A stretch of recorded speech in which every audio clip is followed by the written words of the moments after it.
Ladies and gentlemen, boys and girls, welcome back. My name is Untitled Chapter. This, of course, is Learn How to Edit Stuff, and today I'm going to teach you how to finish your edits faster.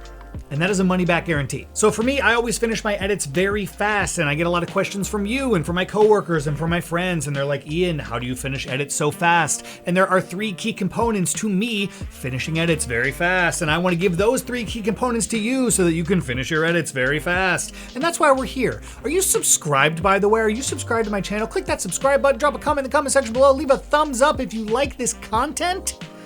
Because we're going to change some lives today with your speed via Nadi and Sands and all that. Okay, so first and foremost, tip number 1 for you guys, you have to know the total runtime that you're going for before you jump into a project, okay? This is true if you're working on a documentary, a music video, which kind of has a time associated to it, a commercial, an ad, 15 seconds, 30 seconds, 60 seconds. What's the amount of time that you're going for? You have to set that goal for yourself. Otherwise, things can get really out of control and you're going to be like aimlessly working towards nothing. But if you set a goal for yourself, like this section of the documentary is going to be 8 minutes, or this ad is going to be 30 seconds. You're giving yourself a goal to shoot for, and it's gonna make finishing that edit significantly easier because you kind of have a target that you're shooting at. And if you don't have a target, then you're kind of like gonna live in this weird perpetual, like never finishing your edit type thing. So tip number 1 for you guys, set a goal, a total runtime goal for yourself for the project. It will help a lot. And moving on to tip number 2, which is extremely important for me,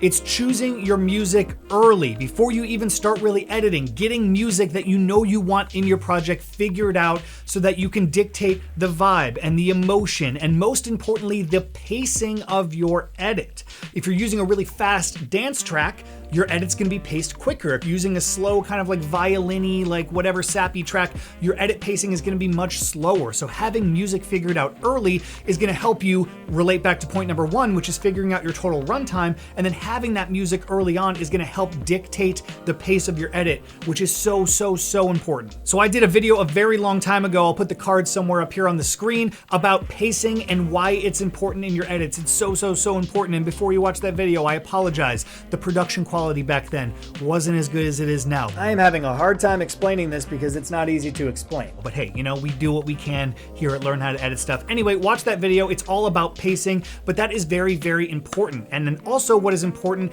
is finding modular music and editing your music tracks to fit the total runtime. So step number 1, total runtime. Step number 2, music, and then editing that music to fit your total runtime. So if you're going for a 30-second ad, edit the track to fit within that 30 seconds. And I'm gonna show you a little bit later in this video exactly what I'm talking about, but you have to edit the music to fit with what you're going for. So say you have a 30-second project, you know you want an intro, you have like your middle chunk, and then you have an ending where you put some sort of logo or something at the end. Fit the music to kind of make that format work. Otherwise, you're gonna be like fading out.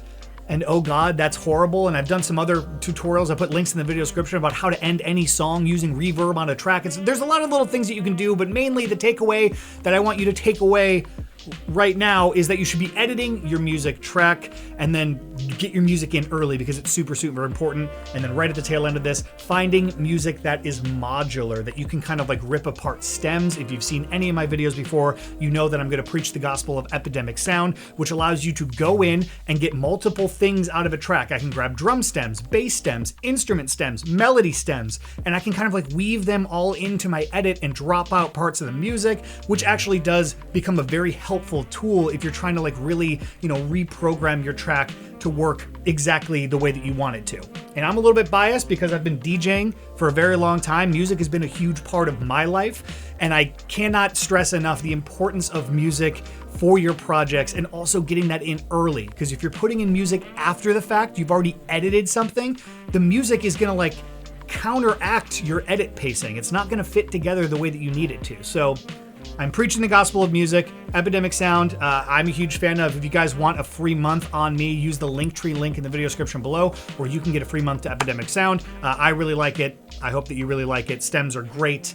And it helps a lot with your project. And the third and final tip for you to get faster at your edits is laying down slugs on your timeline in conjunction with your music. And slugs are not the gross, slimy animal. It's just text placeholders on your timeline to kind of give you a roadmap for where you want to go. And at this point in the tutorial, this is where we're going to jump into Premiere so I can show you exactly what I'm talking about with both music and with slugs. So open up my project here in Adobe Premiere and drag my music track onto my timeline. And I know for this edit, I want it to start from the drop. So I'm going to make a little edit that's going to fit my edit. I'm going to edit for the edit. You edit for the edit. Anyway, I'm going to start from the drop. Right here. Boom. 1, 2, 3, let's go.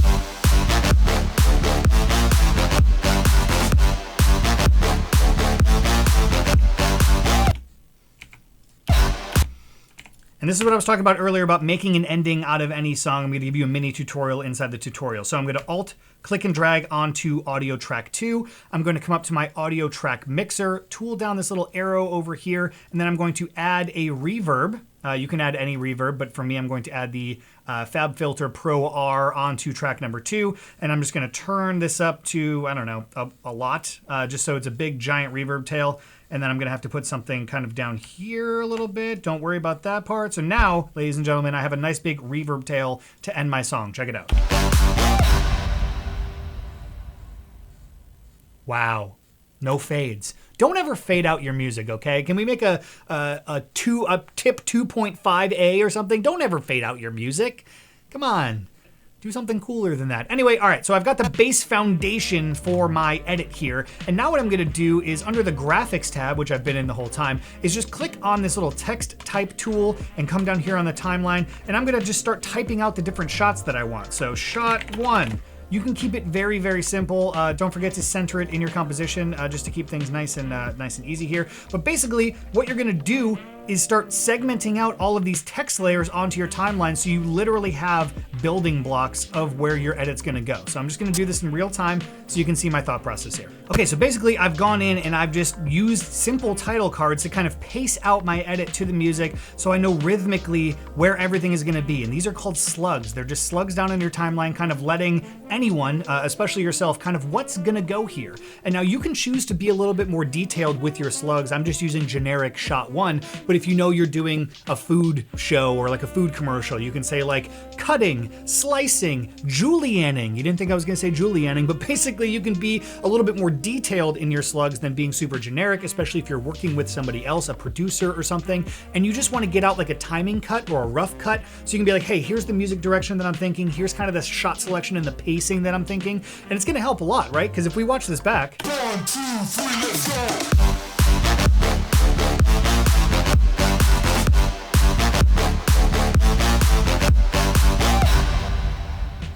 like this helps me visualize everything a lot. And then when you come into your footage, you can come in here and you can find stuff that's gonna make a little bit more sense. So I have a bunch of really awesome Aston Martin driving footage that I'm just gonna kind of place down on my timeline. I know that I want this to be my last shot, so it's very simple for me to just go in here and just replace the slug. Or you can just put it above the slug and then kind of like mute that track if you wanted to, but you can keep the slugs there just in case for reference, just so you can kind of see where everything's gonna go. But now you know exactly how much time you need to fill because each slug is the appropriate amount of pacing for the edit and everything. So this is a really, really great way to kind of get your edits done faster. Obviously the title of this video, but this is gonna help you guys tremendously because it gives you a very nice building blocks, a very nice roadmap with building blocks.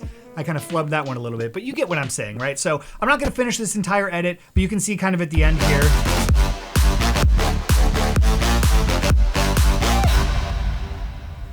Right, and if I wanted to on this reverb hit, maybe, well, I'm gonna mute this guy and then I'm gonna turn the opacity down of this thing, and then maybe I put a logo in, which I don't have a logo, so I'm gonna use this really awesome plugin called Wander. By the way, if you haven't heard of it, it's fantastic. You can search a bunch of royalty-free assets here, so I'm just gonna go logo. Great. We're just gonna put that in there and change the blend mode to screen. There we go. Now I'm ending on a logo. Look at that. Wow.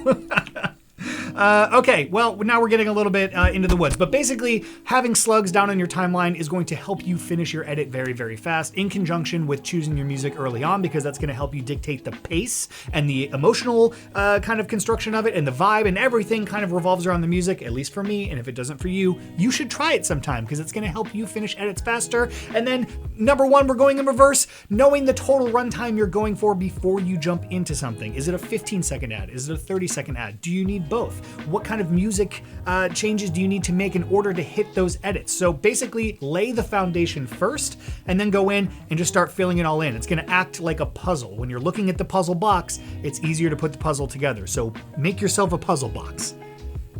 Does that make any sense? Am I making any sense? Is the camera still recording? Are we still shooting a video?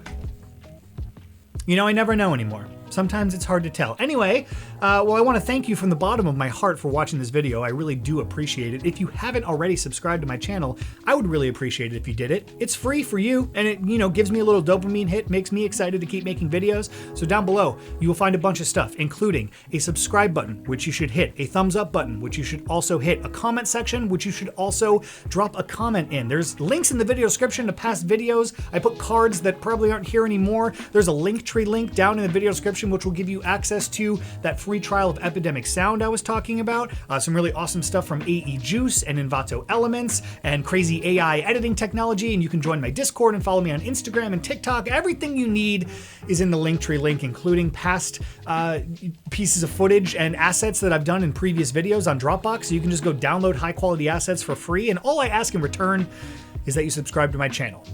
And I hope now that you're at the end of this video, you realize that you can increase your editing speed just by following those 3 simple rules. Know your target runtime, start with music early on, and lay foundations with slugs. And on that note, because I did this all in one take and I don't feel like doing it again, I will see you in the next one.